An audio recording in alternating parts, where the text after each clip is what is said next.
Welcome to Luca and Miguel. Enjoy the video. You begin by making a clean environment so packages don't conflict.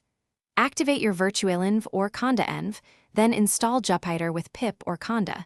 This ensures reproducible notebooks. Once done, run Jupyter Notebook from the project folder to launch the server. You see a local URL and token in the terminal. Copy it or open the served page automatically. Make sure your working directory is the project folder, so notebooks open where your data and scripts live. You now manage kernels and resources. Choose the correct kernel for your environment. If missing, install ipykernel in that env and register it so the notebook uses the right Python. Organize notebooks into folders and use the file browser to create new notebooks or open existing ones.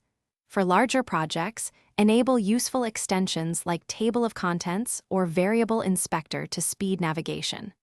Also, check the terminal for runtime logs and port number. You finish by saving and exporting. Use File to save and export notebooks to HTML or PDF for sharing.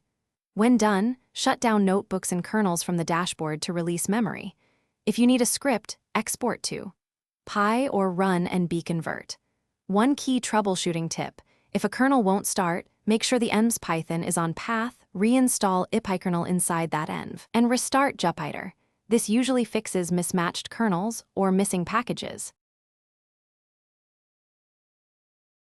Thanks for watching and please subscribe. It's the best investment you'll ever make.